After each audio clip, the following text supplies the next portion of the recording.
ब्राह्मण मिलकर पूरा देश चलाया करेंगे। सुप्रीम कोर्ट का तो यही रोल है। और ऐसा कहना कंटेम्प्ट ऑफ कोर्ट नहीं। और बड़ी दिलचस्प बातें मैं बता रहा हूं। सुप्रीम कोर्ट आरक्षण पर बात कर रहा है, उसको बहुत दिक्कत है आरक्षण पे। उसका कहना है कि कुछ दलितों ने आरक्षण का लाभ ले लिया। अब सुप्रीम कोर्ट के माननीय जज महोदय बताइए, मैं यहाँ पूछ रहा हूँ आपसे से कि कितने जजों के पास, कितने दलितों के पास आरक्षण की वजह से 100 एकड़ जमीन हो गई? कितने दलितों के पास इस देश में 4 शहर में अपार्टमेंट हो गए? कितने दलितों के पास, कितने दलितों के पास रेंज रोवर गाड़ी आ गई? आप कहते हैं क्रीमी लेयर आ गया। अच्छा, क्रीमी लेयर आ गया। बिहार के मुख्यमंत्री हुए जीतन राम जी, उनसे मुख्यमंत्री से बड़ा क्रीमी लेयर क्या हो? एक मंदिर में गए, मंदिर को धोया गया। ये क्या बात हुई? क्रीमी लेयर में आ गए ना। चलिए, मुख्यमंत्री थोड़ा छोटा क्रीम है, थोड़ा कम क्रीम है मुख्यमंत्री में। राष्ट्रपति को मंदिर के गर्भगृह में नहीं घुसते। राष्ट्रपति से बड़ा भी कोई क्रीमी लेयर होता है क्या? राष्ट्रपति को राम मंदिर का उद्घाटन हुआ, नहीं बुलाया गया। नई संसद भवन का उद्घाटन हुआ, राष्ट्रपति को नहीं बुलाया गया। और ये लोग कहते हैं कि संसद से ऊपर है। संसद ने जिस संस्था को बनाया, सुप्रीम कोर्ट को, अब सुप्रीम कोर्ट ही कह रही है कि वो संसद से ऊपर है, तो ताला मार दो। हमारी जो मांग है, खत्म कर दो संसद भवन को।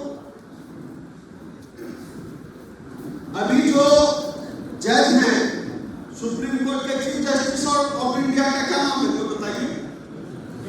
कोई चंद्रचूड़ है ना, कोई चंद्रचूड़ है, D.Y. चंद्रचूड़ सुप्रीम कोर्ट के जज हैं। इनके, ये चीफ जस्टिस ऑफ इंडिया है। इनके पिताजी का नाम था Y.B. चंद्रचूड़, वो भी चीफ जस्टिस ऑफ इंडिया। इनका बेटा का नाम है अभिनव चंद्रचूड़। आप लोग कहीं में लिख लीजिए और हमसे सिग्नेचर करा लीजिए। वो भी जो है कभी सुप्रीम कोर्ट में चीफ जस्टिस ऑफ इंडिया होगा।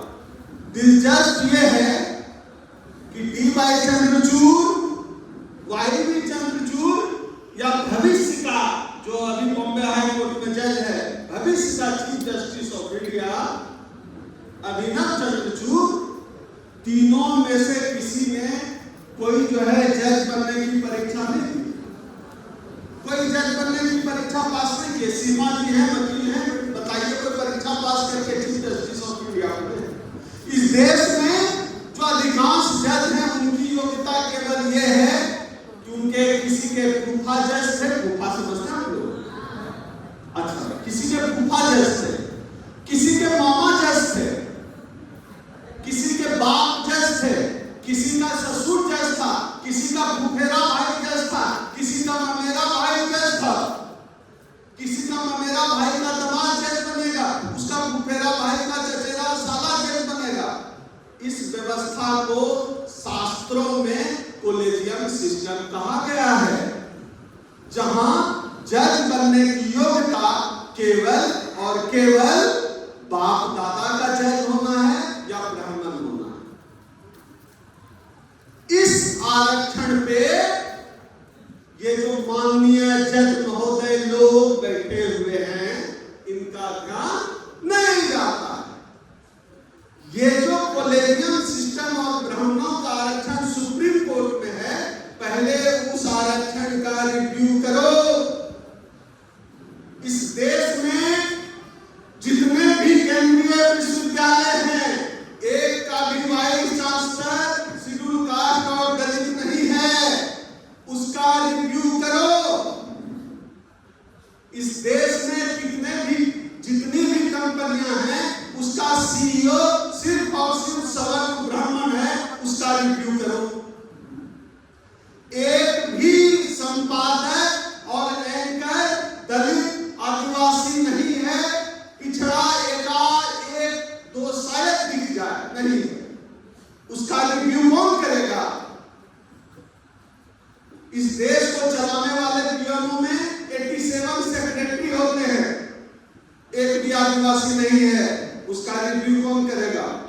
तुम कहते हो आरक्षण का वर्गीकरण करो, चंद्रचूड़ जी आप कहते हो आरक्षण का वर्गीकरण करो, दलितों के आरक्षण का वर्गीकरण करो। बिल्कुल करेंगे। मंदिर में जो ट्रस्टी बिठाए हो सब ब्राह्मण, वहां भी वर्गीकरण करो। ये जो नकली और संवैधानिक ईडब्ल्यूएस आरक्षण दिया है उसका वर्गीकरण करो।